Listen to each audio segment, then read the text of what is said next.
Dan saudara, hingga saat ini kita masih terus mengikuti sidang tuntutan untuk kasus penembakan bos rental mobil.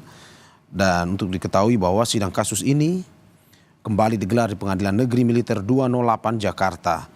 Ketiga terdakwa yakni Kelasi Kepala Bambang Apriatmojo, Sertu Akbar Adli, dan Sertu Rafsin Hermawan diagendakan menjalani sidang tuntutan yang dibacakan auditor.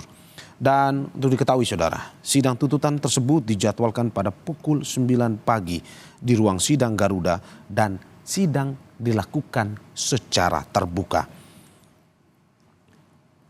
Untuk informasinya saudara, sebelum pembacaan tuntutan, pengadilan telah memeriksa terdakwa dan sejumlah saksi yang mengetahui peristiwa penembakan ini. Diketahui penembakan ini terjadi di kilometer 45 Tol Tangerang Merak saat Ilyas dan rombongan tengah mengejar mobil rental miliknya. Namun Ilyas malah menjadi korban penembakan oleh 3 terdakwa yang merupakan anggota TNI Angkatan Laut. Para terdakwa telah didakwa melakukan perbuatan yang memenuhi unsur tindak pidana. Bambang dan Akbar didakwa dengan pasal yakni 340 KUHP tentang pembunuhan berencana. Kemudian untuk Rafsin didakwa dengan pasal 480 KUHP tentang penadahan.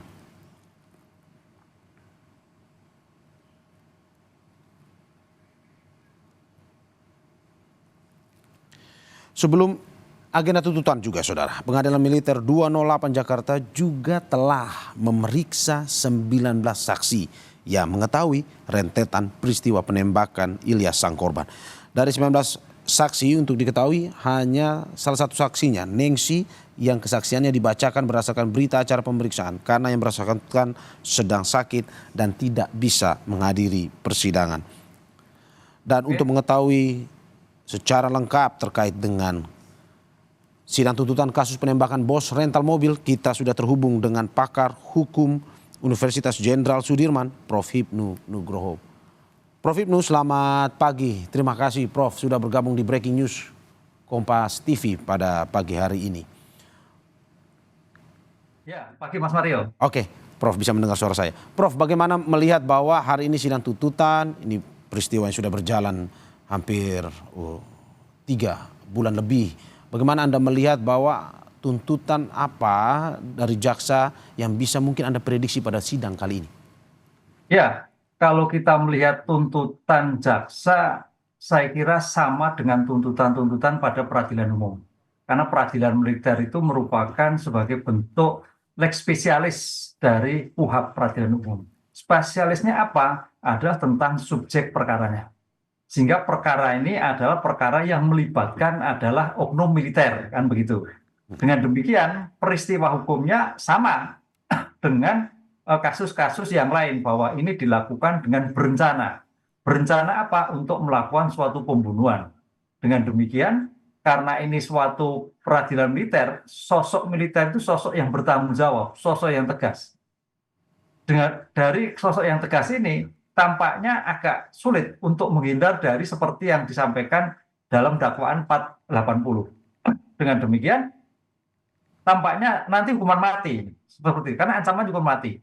Seorang militer, seorang yang harus menjaga warga negara, menjaga kesatuan republik, tapi melakukan suatu pembunuhan yang sudah berdasarkan pada bukti-bukti yang terdahulu, yang dilakukan dalam arti kaitannya motif ekonomi. Nah ini menjadikan suatu dakwaan yang saya kira seperti dakwaan biasa, karena dalam peradilan militer itu kan lex spesialisnya hanya orangnya, tapi perbuatannya itu lebih berat, karena ini orang-orang yang mempunyai tanggung jawab yang luar biasa, yang sudah terlatih, mempunyai senjata, diberikan senjata, mempunyai kepemimpinan dan sebagainya. Dengan demikian kalau melihat seperti ini tampaknya hakim nanti akan menjatuhkan seperti yang didakwakan, karena dakwa itu kan berdasarkan bukti. Bukti apa? Bukti ahli, bukti saksi, bukti visum, bukti keterangan tersangka, bukti keterangan-keterangan yang lain yang menguatkan atas perbuatan yang dilakukan kepada terdakwa yang bersangkutan, sehingga dirumuskan dalam hal ini dalam surat dakwaan. Begitu Mas. Oke, Prof, ini mungkin yang masih menjadi pertanyaan seluruh pihak terkait dengan apakah pengadilan militer ini berbeda dengan pengadilan umumnya atau bagaimana sebenarnya terkait dengan tuntutan ini? Ya, sama, Ya, sama. Jadi pengadilan militer di sini kita harus lihat tiga dimensi subjek hukum. ya, Kalau dimensi itu adalah berpangkat bintara, ya, bintara itu berarti masuknya peradilan militer sekarang. ya. Tapi kalau subjeknya itu berpangkat perwira menengah ke atas, perwira menengah loh ya, itu masuknya militer tinggi. Jadi sudah masuk pada kualitas yang tingkatan yang lebih tinggi. Hmm. Jadi kalau kita melihat peradilan militer itu adalah peradilan tingkat pertama, yang nanti seandainya diputus itu bandingnya ada peradilan militer tinggi. Ya. Tapi bagi yang berpangkat perwira menengah ke atas, mayor misalkan, letkol, itu masuk peradilan tingkat kedua, gitu. Ini yang dilakukan. Dengan demikian, konteks hukumnya sama Mas Mario terhadap suatu peristiwa karena ini juga mengacu pada KUHP, Kitab Undang-Undang Hukum Acara Pidana. Hanya yang subjeknya karena militer maka dipisahkan sebagai bentuk peradilan militer. Yang karena pangkatnya berpangkat bintara atau tamtama yang sekarang ini masuk pada peradilan militer. Karena bedakan dengan militer tinggi. Militer tinggi itu suatu yang banding bagi yang nanti seandainya banding, tapi merupakan peradilan tingkat pertama bagi yang berpangkat perwira menengah ke atas. Gitu. Oke, Prof, dalam persidangan terdakwa mengakui melepaskan 5 kali tembakan yang salah satunya menewaskan korban. Apakah ini nantinya akan menjadi pertimbangan dalam tuntutan? Tapi sebelum dijawab kita saksikan usai jeda. Terima kasih saudara, masih di Breaking News Kompas TV bersama saya Mario Sarong. Dan kita masih terus membahas terkait dengan sidang tuntutan kasus penembakan bos rental mobil bersama narasumber saya.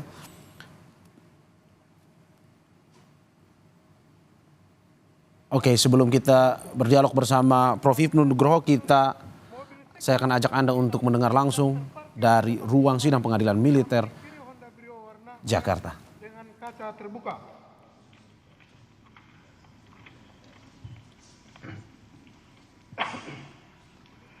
Dan melihat terdakwa satu duduk di kursi pengemudi menodongkan senjata api ke arah kerumunan. Lalu saksi mendengar suara tembakan 1 kali. Mendengar tembakan tersebut, saksi menunduk di samping kanan mobil Brio dan 2 detik kemudian terdengar suara tembakan kembali. Dan saksi langsung lari ke samping Indomaret, masuk ke warung dan bersembunyi di dapur warung tersebut. Dan saat saksi di dalam dapur warung tersebut, saksi mendengar tembakan sebanyak 3 kali. Setelah tidak mendengar tembakan lagi, saksi mengintip dari warung dan melihat mobil Brio, mobil Daihatsu Sigra warna hitam pergi meninggalkan Indomaret. Bahwa selanjutnya saksi keluar dari dapur warung ke depan Indomaret dan melihat saudari Ramli, korban yang masih hidup, dengan merintih kesakitan terkapar di jalan tepatnya di samping Indomaret sambil memegang pinggang kanannya. Saudara Ramli berkata, "Tolong saya, ketembak, panas." Beberapa saat kemudian saksi mendengar ada yang berkata, "Ada yang tertembak satu lagi di Indomaret." Mendengar hal tersebut, saksi langsung masuk ke Indomaret dan melihat almarhum saudara Ilyas Abdurrahman terlentang di Indomaret. Kemudian saksi berkata, almarhum saudara Abdurrahman. Saudara, kita kembali untuk berdialog bersama Prof. Hipnu Nugroho, pakar hukum Universitas Jenderal Sudirman. Prof, saya akan lanjutkan pertanyaan saya tadi, Prof. Terkait dengan ini sidang sudah memasuki tuntutan. Dan dalam persidangan sebelumnya terdakwa mengaku melepaskan 5 kali tembakan yang salah satunya menewaskan korban. Apakah pengakuan ini akan menjadi pertimbangan dalam tuntutan pada hari ini atau bagaimana, Prof? Iya, Mas Mario. Di dalam seorang militer ditanamkan sebagai bentuk pertanggungjawaban, Ya. sebagai bentuk profesionalisme. Sehingga pengakuan ini sebagai bentuk tanggung jawab dia melakukan suatu pembunuhan. Ini luar biasa. Biasanya kan mengelak, tapi tidak militer karena kemampuan bertanggung jawab, kemampuan profesionalisme itu dia harus diakui. Dengan demikian kejadian ini suatu cukup menarik, pengakuan menembak itu sudah bagian dari pertanggungjawaban dia seorang militer. Dengan demikian kalau kita melihat kadang-kadang ada pertanyaan, militer hukumannya lebih rendah karena militer, sosok militer itu kemampuan yang lebih jauh kemampuan pribadi itu lebih bertanggung jawab. Dengan demikian, ini kita acungi jempol bahwa terdakwa mengakui penembakan. Dengan demikian, kalau itu mengakui, saya kira konsep unsur pembuktian di dalam suatu pembuktian itu apakah itu saksi, apakah itu ahli, atau bukti-bukti balistik yang ditemukan dalam suatu penindakan sudah terjawab semua. Saya kira oleh karena itu dalam pembuktian sangat mudah dalam suatu pembuktian. Karena dalam suatu pembuktian itu kalau memang terdakwa nggak ngaku, memang walaupun dalam ilmu hukum pengakuan itu sebagai bentuk asas non self incrimination. Jadi kalau memang tidak mengaku nggak apa-apa, tapi tidak mempunyai nilai. Tapi ini suatu luar biasa mengaku.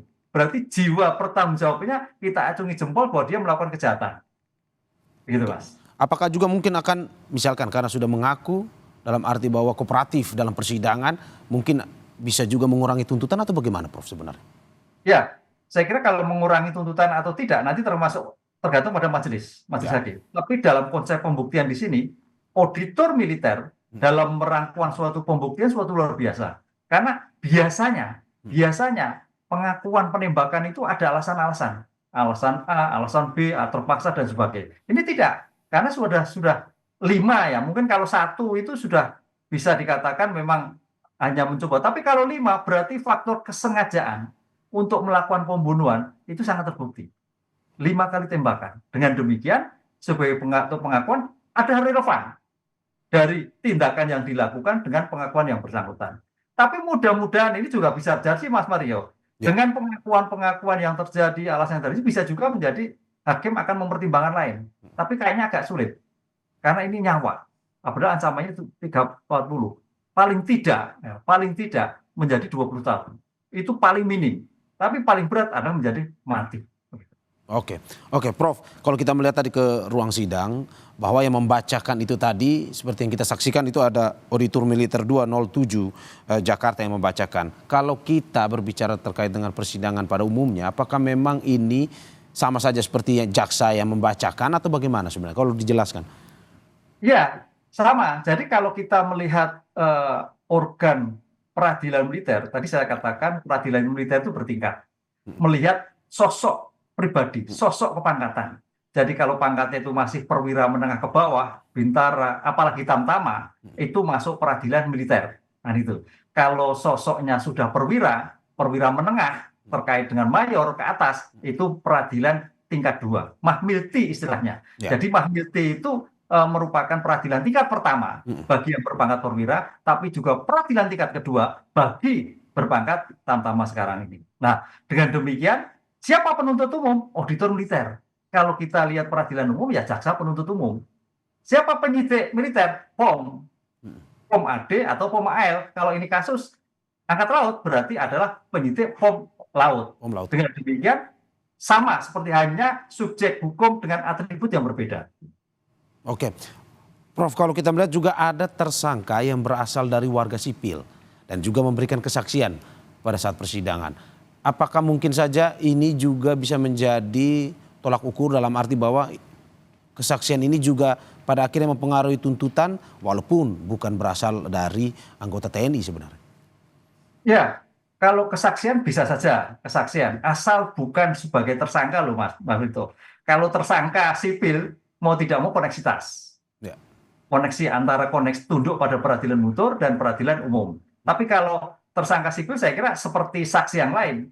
Apa itu saksi? Adalah menjelaskan, menerangkan apa yang ia lihat, ia dengar, ia alami dalam suatu peristiwa yang bersangkutan.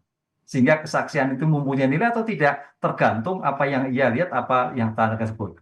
Disitulah dia keterangan mempunyai nilai apabila bersesuaian dengan apa yang dilihat, apa yang ditemukan di dalam suatu persidangan.